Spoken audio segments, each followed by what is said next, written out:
Hello my dear students, welcome to the English video.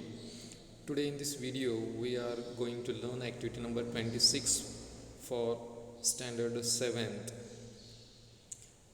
Let's see the instructions for the students. Read the poem grade 6 इयत्ता 6वीच्या पुस्तकातील 3.1 page number 54 time 3.1 पान क्रमांक 54 वरील time poem तुम्ही वाचायचे आहे aloud and do the practice आणि त्याचा सराव करायचा आहे मोठ्यानं वाचण्याचा. Second, read the poem with proper rhyme and rhythm with the help of parents and teacher. पालक आणि शिक्षकांच्या मदतीनं ते चालीमध्ये आणि योग्य राईम्समध्ये ते कविता म्हणण्याचा प्रयत्न करायचा आहे. कविता इथं आहे ती तुम्ही वाचायची आहे. आधीच्या ॲक्टिव्हिटीमध्ये मी तुम्हाला वाचून दाखवलेली होती.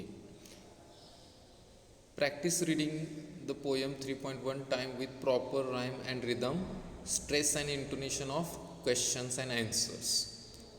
3.1 टाइम ही जी पोएम आहे ती योग्य हावभावासहित त्याचबरोबर योग्य त्या उच्चारासहित वाचायचे आहेत आणि त्यातले प्रश्न आणि उत्तर ते सुद्धा व्यवस्थित वाचायचे आहेत. Read or recite aloud the poem and find out the rhyming words from the poem. कविता मोठ्यानं वाचायची आणि त्यातले यमक जुळणारे शब्द आहेत ते फाइंड आउट करायचे आहेत, शोधायचे आहेत. 3. Find out the words related words to time. Time म्हणजे वेळेशी संबंधित असणारे शब्द कोणकोणते आहेत कवितेत ते शोधून काढायचे आहेत. आता तुम्हाला इथं सॉल्व्ड ॲक्टिव्हिटी दिलेली आहे बघा.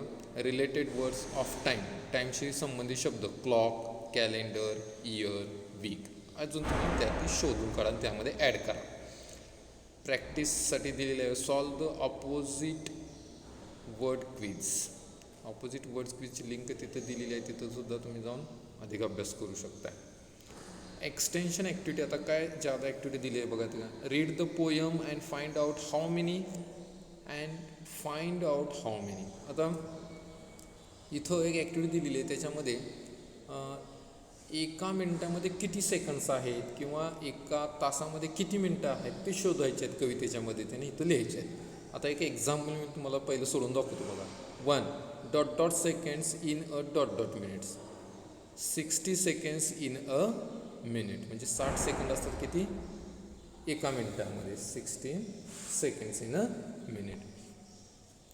Then minutes in an hour, 60 minutes in an hour, 60 मिनटं असतात एका तासात. अशा पद्धतीनं इथं लिहायचं आहे. इव्हॅल्युएशन काय म्हणते बघा. Based on the responses to reading and activities. आता इथं त्या कवितेवर आधारित ज्या ॲक्टिव्हिटीज दिलेल्या आहेत त्या ॲक्टिव्हिटीज तुम्ही सोडवायच्या आहेत. दीक्षा ॲपच्या व्हिडिओ लिंकसुद्धा तुम्हाला इथं दिलेली आहे. My take away today I learn, काय शिकलो आज आपण या ॲक्टिव्हिटीमध्ये. I can read recite the poem with proper stress and intonation, योग्य उच्चाराने आणि योग्य हावभावासहित कविता वाचायला पाठ करायला शिकलो. सेकंड, आय कॅन रीड और recite the poem with proper rhyme and rhythm, योग्य चालीरीतीमध्ये कविता वाचायला आणि म्हणायला शिकलो. तर अशी ही ॲक्टिव्हिटी नंबर आहे 26. आता पुढची ॲक्टिव्हिटी आहे activity number 27, bridge course. Instructions for students काय म्हणलेलं बघा. Read the 5th question from 6th standard text book, page number 54. 55 पान, इयत्ता 6वीच्या पुस्तकातील 55 पान वाचायचं आहे. त्यातला 5वा प्रश्न वाचायचा आहे 6वीच्या पुस्तकातला 55 पानावरचा. Second, make idiomatic pairs using and oblique or, आणि त्यामध्ये आयडोमॅटिक पेअर्स म्हणजे वाक्यप्रचारात्मक जोड्या तयार करायच्या आहेत अँड किंवा ऑरनं जोडलेल्या. For this refer table A and B, आणि ह्या जोड्या जोडण्यासाठी टेबल ए आणि बी याची मदत घ्यायची आहे तुम्ही. 3, try to make more idiomatic pairs, जास्तीत जास्त वाक्यप्रचारात्मक जोड्या तयार करा. 4, if needed take help of teachers, parents and facilitator, तुम्हाला गरज असेल तर तुम्ही शिक्षकांची, पालकांची आणि सुलभकांची मदत घेऊ शकता.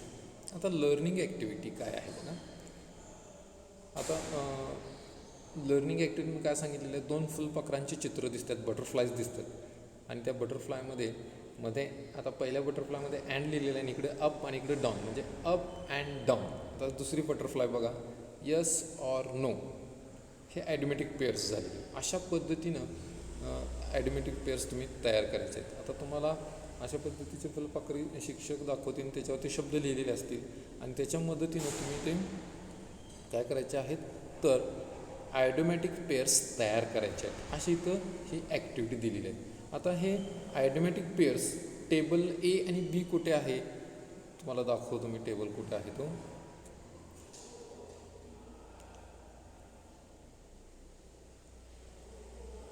इथे आहे बघा, पेज नंबर 55 तुमच्या टेक्स्टबुकमध्ये आहे बघा, question number 5. Now join the words in A and B using and oblique or to make more idiomatic pairs. आहेत का? क्वेश्चन 5 तिथं दिलेलं आहे. The poem contains some idiomatic pairs, 2 words that are often used together. 2 शब्द नेहमी जे एकत्रित येतात त्याला म्हणायचं आयडोमॅटिक पेअर्स आणि इथं त्यांची जोडलेली आहे. Sun and shower, work and play, hear and speak.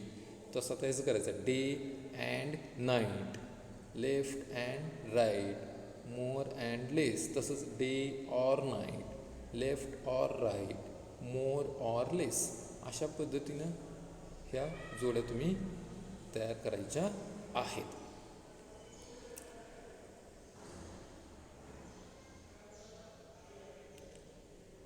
आता इथं सोडवून दिलेली ॲक्टिव्हिटी बघा, इथं कॉन्व्हर्सेशन दिलं. राजू सेज सॉल्वड ॲक्टिव्हिटी डेमोमध्ये, solved activity demo. For example, Raju says hi, Sonali says high and low. राजूने एक शब्द सांगितला, त्याला ॲडोमॅटिक पेअर लगेच सोमालीने तयार केला. Kajal says no, Diya says yes or no, Mangesh says death, Harsh says life and death. म्हणजे अशा पद्धतीनं तुम्ही हा खेळ या फुलपाखरांवर लिहिलेल्या जे काही वर्ड्स आहेत त्या वर्ड्सच्या मदतीनं तुम्ही हा खेळ खेळू शकताय. Practice write the about idiomatic pairs from the butterfly's wings 1 by 1 in your notebook. आणि तुम्ही तुमच्या नोटबुकमध्ये या बटरफ्लायवर लिहिलेल्या जे काही ॲडोमॅटिक पेअर्स आहेत, आता तुम्ही त्यासाठी 6वीच्या पुस्तकातील टेबल ए आणि बीची मदत घ्या आणि त्या जोड्या तुमच्या वहीमध्ये लिहून काढा. Try to find new more idiomatic pairs by using internet or Google. किंवा इंटरनेट आणि गुगलच्या मदतीनं सुद्धा तुम्ही अशा ॲडोमॅटिक पेअर्स शोधून तुमच्या वहीमध्ये लिहिण्याचा प्रयत्न करायचा आहे. आता एक्सटेन्शन ॲक्टिव्हिटी एक दिलेली आहे बघा, say and write the sentences using this idiomatic words. आता ॲडोमॅटिक जे वर्ड्स आहेत, वाक्यप्रचारात्मक जे काही शब्द आहेत त्या शब्दांच्या मदतीनं तुम्ही वाक्य तयार करायचे आहेत. For example, are you coming Sonali, Sonali तू येणार आहेस का, येस ऑर नो, येणार आहेस का नाही.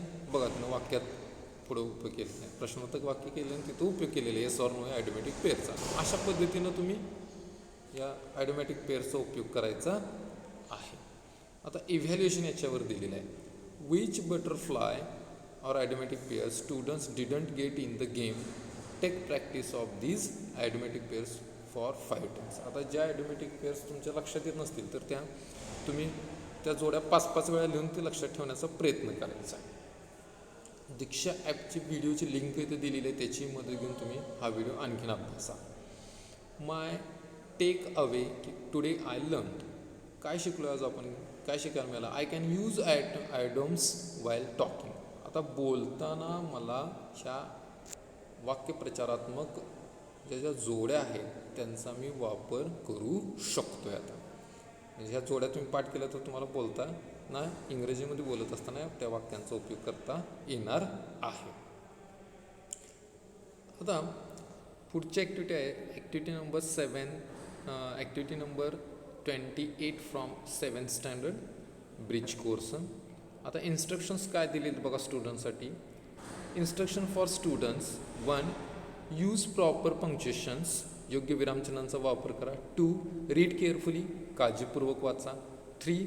After writing recheck sentences. लिहून झाल्यानंतर वाक्य पुन्हा चेक करा, तपासा. 4. While writing complete the sentences, don't forget to underline the part.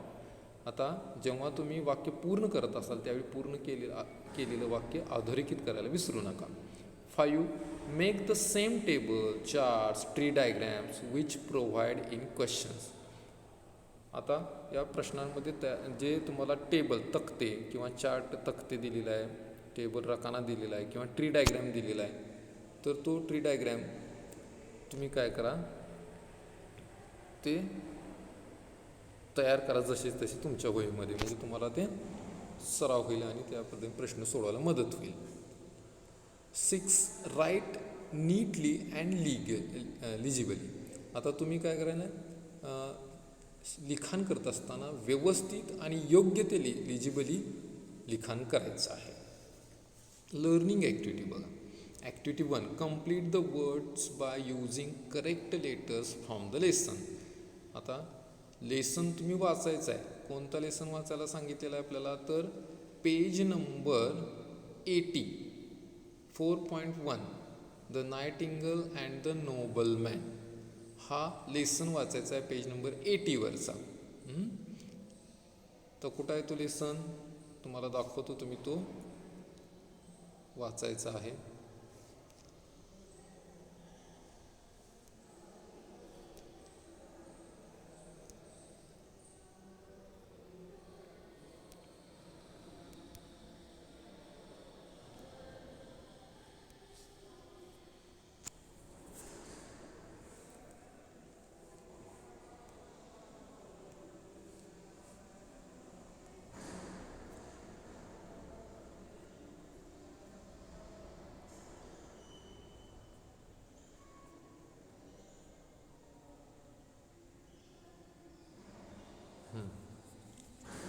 या ठिकाणी हा लेसन आलेला बघा. हा लेसन तुम्ही पूर्ण वाचायचा आहे पेज नंबर 80 वरचा. 4.1 the nightingale and the nobleman. आणि हा लेसन वाचून मग दिलेल्या ज्या ॲक्टिव्हिटीज आहेत त्या ॲक्टिव्हिटीज कंप्लीट करायच्या आहेत. बघा आता इथे शब्द दिलेले आहेत, ते रिकाम जागावरून पूर्ण करायचे आहेत. Activity number 2. Make a list of any 5 words beginning with H from the lesson. एचनं सुरू होणारे कोणतेही 5 शब्द त्या लेसनमधून त्याची यादी करा. Activity number 3. Copy the following sentences in your good handwriting. तुमच्या सुंदर हस्ताक्षरामध्ये खालील दिलेले 3 वाक्य लिहून काढा वहीमध्ये. Activity 4. Complete the following sentences. खालील वाक्य पूर्ण करा, म्हणजे लेसनच्या मदतीने ते वाक्य पूर्ण करायचे आणि रिकामी जागेला अधोरेखित करायचं आहे ते शब्द भरल्यानंतर. Activity 5. Arrange the following words in alphabetical order. आता इथं 3 सेट दिलेले आहेत, क्वेश्चन 1, 2, 3. त्या प्रत्येक सेटमध्ये जे 5 शब्द दिलेले आहेत त्या शब्दांचं अल्फाबेटिकल ऑर्डर म्हणजेच वर्णानुक्रम ABCD प्रमाणे ते लावायचे आहे. Activity number 6. Classify the words in their respective column. आता खाली शब्द दिलेले बघा, bird, mistake, bite, word, nobleman, bites. आता हे सगळे शब्द आहेत. हे शब्दांचं क्लासिफिकेशन, वर्गीकरण करायचं आहे. कशामध्ये, खाली टेबल दिलं आहे 1 आणि मेनी. 1 म्हणजे संख्येनं 1 असणारे ते इथं लिहायचे 1च्या खाली रकान्यात, आणि मेनी जे संख्येने जास्त आहेत त्या मेनीच्या कॉलममध्ये खाली लिहायचे आहेत. म्हणजे असं 1 आणि मेनी हे 2 कॉलममध्ये तुम्हाला वर दिलेल्या शब्दांचं वर्गीकरण करायचं आहे. आता इथं ॲक्टिव्हिटी तर सोडवून दाखवलेली आहे तुम्हाला डेमो ॲक्टिव्हिटीमध्ये. ॲक्टिव्हिटी 1. वन्स. ओ भरल्यानंतर शब्द पूर्ण झाला आहे, अंडरलाईन केलेली. ॲक्टिव्हिटी 2. हॅप्पी. ॲक्टिव्हिटी 3 म्हणजे ह्या वरच्या ज्या ॲक्टिव्हिटी आहेत आहे का, HAPP. ह्या ॲक्टिव्हिटीसाठी इथं हे ॲक्टिव्हिटी सोडवून दाखवलेलं आहे. Copy the same sentence in your good handwriting. The nightingale began to plays. Began to plays हे लेसनमधलं उरलेलं वाक्य तर रिकाम जागी भरून अंडरलाईन केलेलं आहे. ॲक्टिव्हिटी 5. दिलेले शब्द आहेत ते अल्फाबेटिकल ऑर्डरप्रमाणे लावलेले आहेत. आणि ॲक्टिव्हिटी 6मध्ये 1 मेनीमध्ये त्यांची विभागणी केली. बर्ड म्हणजे 1 आहे, 1मध्ये आला, आणि बर्ड्स अनेक आहे म्हणून मेनीमध्ये घेतले. आता अशाच पद्धतीनं प्रॅक्टिस ॲक्टिव्हिटी तुम्हाला इथं दिलेली आहे. Activity 1. Write the given words meaning in Marathi. दिलेल्या शब्दांचे अर्थ मराठीत लिहा. Activity 2. Read the words twice. 2 वेळा ते शब्द वाचा. ॲक्टिव्हिटी नंबर 3, आता हे कुठले वाचायचे सगळे हे शब्द इथं ते दिलेले आहेत ॲक्टिव्हिटी 1, 2, 3मध्ये. 1, 2, 3मध्ये तेच जे तुम्ही सोडवलेले आहेत वर ॲक्टिव्हिटी त्याच्यावरच हे दिलेलं आहे practice. Activity 3, copy the same sentences in your notebook. Activity 4, read the sentence from the lesson. धड्यातून लेसन वाक्य वाचा. Activity 5, find your own words and classify. तुम्ही अजून शब्द वेगळे शोधा आणि त्याचं वर्गीकरण करा वन वेनिंगमध्ये. तर अशा पद्धतीने ॲक्टिव्हिटी करा. आता एक्सटेन्शन ॲक्टिव्हिटी इथं तुम्हाला दिलेली आहे. ॲक्टिव्हिटी 1, रिकाम्या जागा भरायला दिलेल्या आहेत त्या भरायच्या आहेत तुम्ही. Activity number 2, make a list of 5 words beginning with C. सीनं सुरू होणारे 5 शब्द लिहायचे आहेत. Activity 3, copy the following sentences in your good handwriting. खाली लिहिलेली 3 वाक्य तुमच्या चांगल्या हस्ताक्षरामध्ये वहीतल्या. Activity 4, complete the following sentence. आता 4 वाक्य दिलेले आहेत आणि 4 रिकाम्या जागा दिलेल्या आहेत. मुंबई, हॅपी, हू आणि इंडियन. ते योग्य त्या वाक्यामध्ये भरून अर्थपूर्ण वाक्य करायचं आहे. रिकाम्या जागेमध्ये भरल्यानंतर अंडरलाईन करायचं आहे आणि पूर्ण करायचा आहे अभ्यास तो. Activity 5, arrange the following words in alphabetical order. तर अल्फाबेटिकल ऑर्डर पूर्ण करायचे आहे. सॉफ्ट, इझी, हार्ड आणि रफ या शब्दांच्या अल्फाबेटिकल ऑर्डरला वर्णक्रम लावायचा आहे. Activity number 6, cat, kitten, MICE, Mouse, animals, animal, pigs. आता इथं वन मेनीसाठी हे दिलेलं आहे क्लासिफिकेशनसाठी. मग त्याचं वन आणि मेनी याच्यामध्ये क्लासिफिकेशन करायचं आहे वन आणि मेनीमध्ये. आता इव्हॅल्युएशन तुम्हाला दिलेलं बेस्ड ऑन रिटर्न रिस्पॉन्स. आता तुम्हाला इव्हॅल्युएशन तुम्ही कशा पद्धतीनं लिखाण करताय त्याच्यावर तुम्हाला अभ्यास दिला जाईल. आता तुम्ही वर दिलेले हे जे अभ्यास आहे हे एक्सटेन्शन ॲक्टिव्हिटी आणि प्रॅक्टिस ॲक्टिव्हिटी हीच ॲक्टिव्हिटी तुम्ही इव्हॅल्युएशनसाठी करायची आहे. आता ह्या घटकाशी रिलेटेड ॲक्टिव्हिटी समजून घेण्यासाठी व्हिडिओ लिंक दीक्षा ॲपची दिलेली आहे इथं. आज आपण काय काय शिकलो आहे ॲक्टिव्हिटीमध्ये. तर today I learn student is able to complete the sentence or story. वाक्य पूर्ण करायला किंवा कथा पूर्ण करायला तुम्ही शिकलेला आहात, सक्षम झालेला आहात. Student is able to rearrange a story, event, words, sentences and write it in a proper order. तुम्ही कथेतील जे काही घटना आहेत किंवा जे शब्द आहेत ते वाक्य आहेत ते रिअरेंज करायला तुम्ही शिकलेला आहात. Student is able to write answers to the questions asked. तुम्हाला विचारलेल्या प्रश्नांची उत्तरं तुम्ही देऊ शकताय. Student is able to write neatly and legibly. तुम्ही योग्य आणि व्यवस्थितपणे लिखाण करू शकताय. Knowledge of using capital letters and marks of punctuation correctly. आता तुम्हाला कॅपिटल अक्षर कुठं वापरायची आणि विरामचिन्हांचा उपयोग कसा करायचा हे तुम्ही ते वाक्य कॉपी केल्यानंतर तुमच्या लक्षात आलेले आहे. 6, knowledge of making strokes with proper hand movement. म्हणजे हस्ताक्षर लिखाण करत असताना तुम्ही ते योग्य ठिकाणी कशा पद्धतीनं आपण अक्षरांना वळण दिलं पाहिजे हे तुमच्या लक्षात आलेलं आहे. तर अशा पद्धतीनं हे आपण ॲक्टिव्हिटी नंबर 28 पाहिलेलं आहे. तर या व्हिडिओमध्ये आपण 26, 27 आणि 28 ह्या 3 ॲक्टिव्हिटीज पाहिलेल्या आहेत. मला आशा आहे तुम्हाला ह्या तिन्ही ॲक्टिव्हिटी समजल्या असतील. ॲक्टिव्हिटी समजली असेल तर व्हिडिओला लाईक, शेअर आणि चॅनलला सबस्क्राईब नक्की करा. थँक्यू.